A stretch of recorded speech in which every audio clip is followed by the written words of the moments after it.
Guys, welcome back to HPL. Match number 2 is about to get underway. ErA versus Neirea. Both of these guys love to play control decks, but ErA, he's been finding himself mixing up a little bit more here lately. You know, we've seen him have some wins with something like Tempo Mage. I would love to see him mix that deck in at some point in this match, but Neirea, if he continues to play control, he might have a little bit of a tough time adjusting to what ErA throws at him. We'll have to see how he adjusts. You know what, we haven't seen anything from Neirea yet, but we're about to right now. Game 1, ErA versus Neirea. Yeah, I'd be, pretty shocked if both of these guys came out swinging out of the gates like Face Hunter. Neirea, you know what? I just said I didn't think he was going to play an aggressive strategy, and this isn't necessarily an aggressive strategy. This could be a nod to maybe just trying to control the board early on and see where it goes from there. But with a start like Haunted Creeper, Power Overwhelming, and Void Terror, there's a potential for some massive early game advantages that are going on. And ErA, look at that. That's that Mage deck. Boy, do I hope it's Tempo Mage.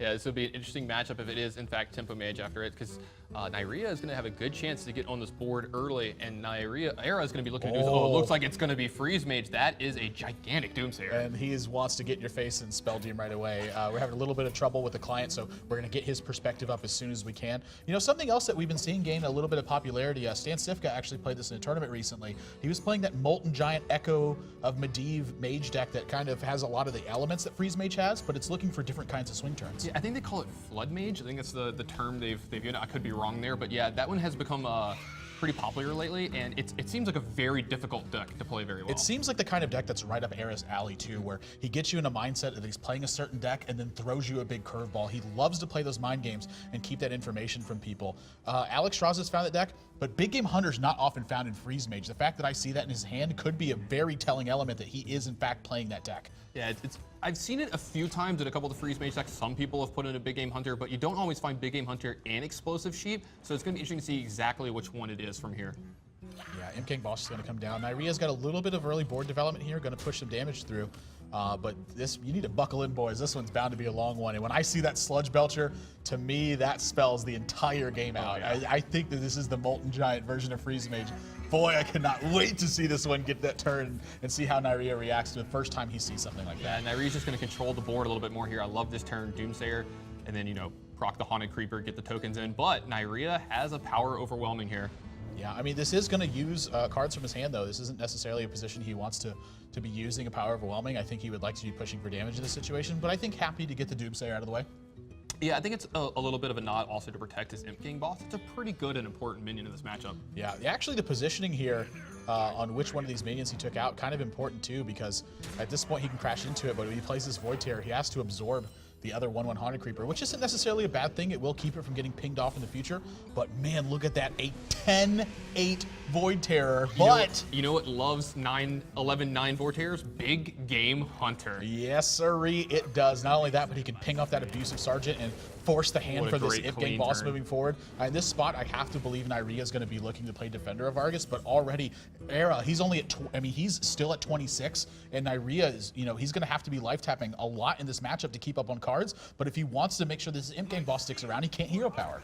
Yeah, it's gonna be a long, grindy match from Neirea from here. He's gonna push for damage here with the 3-5. Oh no, it looked like he's about to push for damage, but he's gonna take out this Big Game Hunter. I mean, we can see it in Neirea's stats. This guy is never. He likes to trade. Yeah, he loves to kill minions and try to keep that control on the board. I mean, you see that every step of the way. And there's a duplicate. If you weren't sure beforehand, that's got to seal it for you. I mean, the Big Game Hunter made me pretty sure, and then the Sludge Belcher, as far as I'm concerned, I'm willing to. This is ErA though. I was holding out just a moment. It could be anything else. Ooh, he's actually going to duplicate the sheep here. I love this too, because in this position, it kind of really puts Neirea in a weird spot where he has to be. Wow, he's actually just going to clear out this sheep straight away too. This is going to give ErA 2 copies of Explosive Sheep in his hand. Yeah, it's going to be pretty good going forward. He's got another Haunted Creeper in his hand, and a Knife Juggler, and an Iron Beak Owl, all of which are going to get cleaned up pretty easily by Explosive Sheep. Yeah, I'd have to say, I don't think that Neirea necessarily expected that to be duplicate. I think he was expecting Ice Block. So when he checked for the Ice Barrier straight away and didn't see it there, he was like, oh, it's Ice Block. I can just kill this. And then finds out that there's 2 sheep sitting behind it. It's very much like what you said early in the match. ErA, he likes to play these decks that give off false tells early in the game. He looks like he's Freeze Mage, looks like he's Freeze Mage, and all of a sudden duplicate. Sludge Belcher? What's going on? Yeah, well, what's going on here is that he's going to kill every single minion that you play and then wait for the game to go as long as it possibly can and then kill you however he sees fit. And one of the ways that they kill you, and you're going to see it possibly come into effect here since Neirea is going to draw a lot of extra cards, is fatigue sometimes as well. Yeah, I mean, fatigue definitely a big talking point for this deck. You know, the fact that he's got Acolyte of Pain in here does, to me, say that he is going to be relying on Molten Giants very often. But at the same time, you know, against a strategy like Warlock, he could just be pushing through it and you know, just hoping that it gets to that point. You know, against the Warlock deck, fatigue is a lot more appealing than against something like, say, like Priest, for instance, who doesn't want to draw cards with Northshire Cleric in that matchup. They want to just keep their life total high and deal with every single. Emperor Thor's on a pretty good pickup here for ErA too. Anytime he plays this, it's going to make his hand just so much easier and cheaper throughout the rest of the game.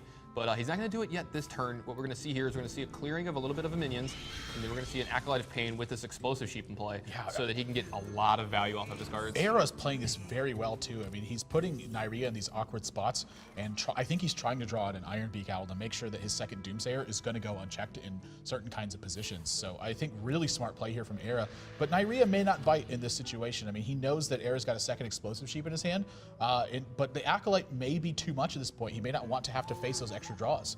So just going to Iron Beak Owl here. Not a ton of action going forward, though. He does have Void Caller in his hand, but he also has Imp King Boss. So we'll see how he moves this forward. I like the Void Caller. Yeah, Void Caller is a great minion in this matchup. It's going to get around a lot of the rule spells that ErA has. Whenever he, there's the Echo of Medivh. Whenever he kills off one of his Void Callers, he's going to get a minion replacing it, and that's something that you really, really want here. But you're going to see ErA put the pedal to the metal here. Love to see this from ErA too. I mean, he's at such a high life total, no danger of dying. Like, this is the turn where he can actually put Neirea in a spot where he has to play defensive, but he's not playing a deck that can play that position. Yeah, and I know you specifically love this from ErA, because I know you've given him a little bit of a hard time, not too bad of a hard time, but you've gotten on a little bit about being too defensive and playing a little too slow in certain spots, and you just see him put down the pedal the full amount here. Yeah, he's been so patient in his past matches, and liking to hold on to options until he can find maximum value spots for them, when all he really needs to do is be getting enough value. And right here, Alex Straza, I'd say, is getting more than enough value.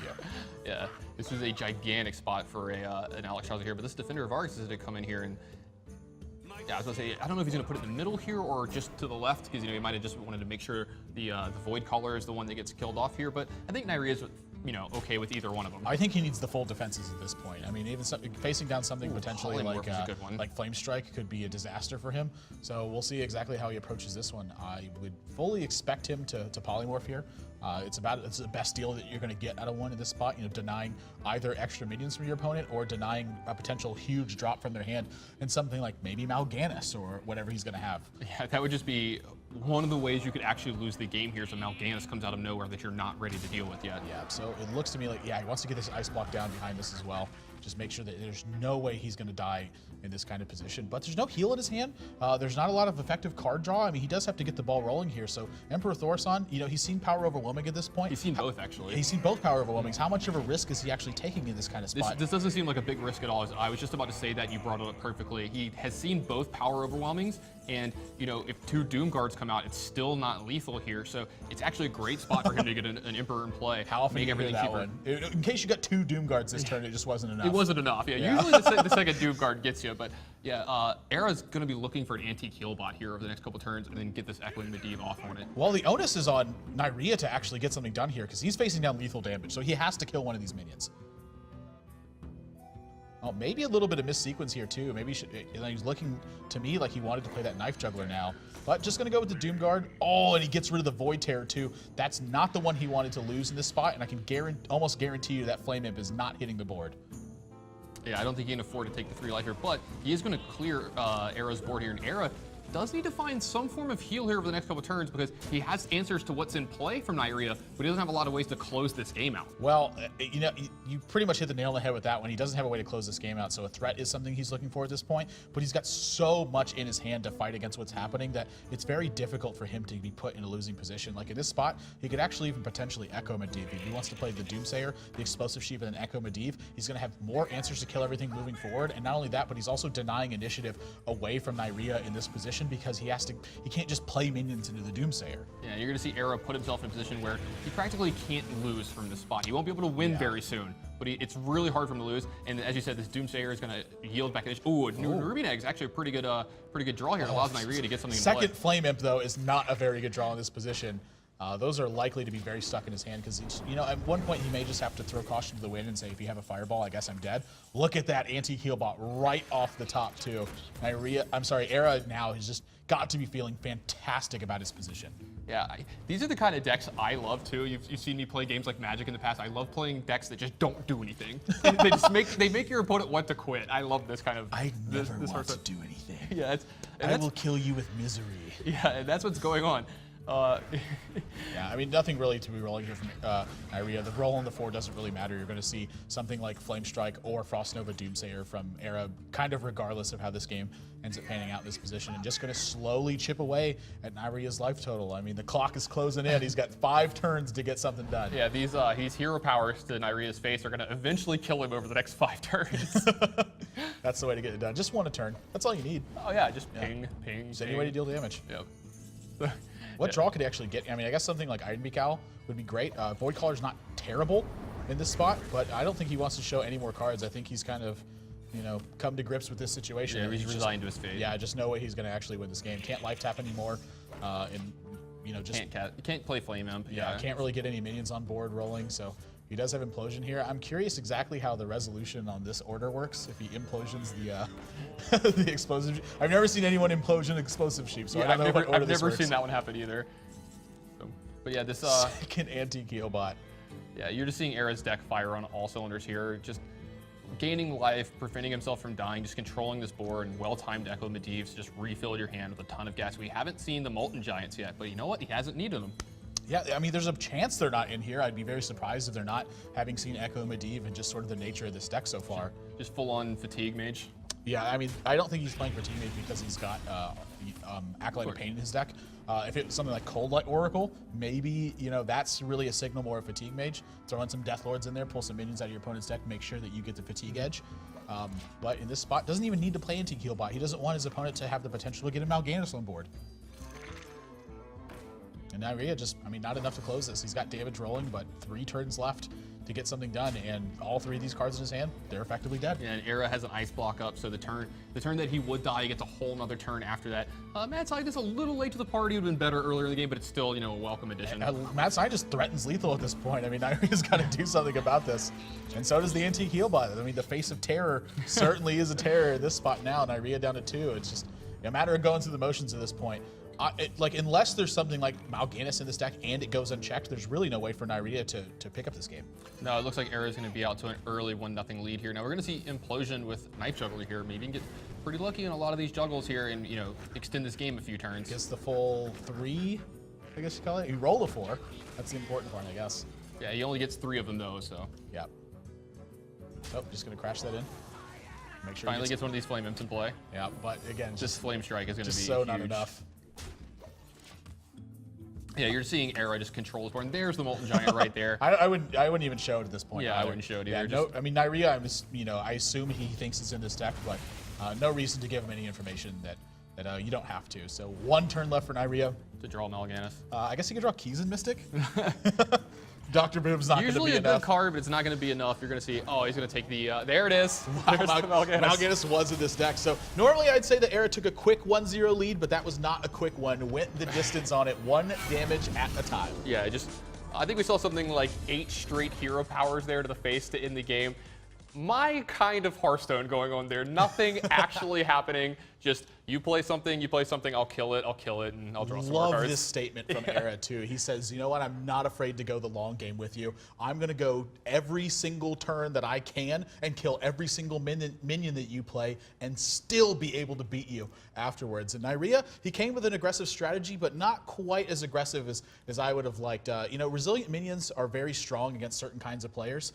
But against Neirea, I think that reckless aggression is what's going to throw him off the most because he's been all over the place with his decks, and you can just see it in that match. It's hard to pinpoint exactly what he's going to do. Force him to have the right cards to deal with what you have. Yeah, you're going to force him to have the right cards to deal with him a few more times this match. Guys, get out there on Twitter. Use the HPL hashtag. Let us know who you think's going to win. What do you think's going to happen? Is ErA going to continue to queue up these little, funky, cool decks? What are they going to play? When we come back, we're going to find out. We're going to have Game 2 between ErA and Neirea. You're watching Hearthstone on PvP Live.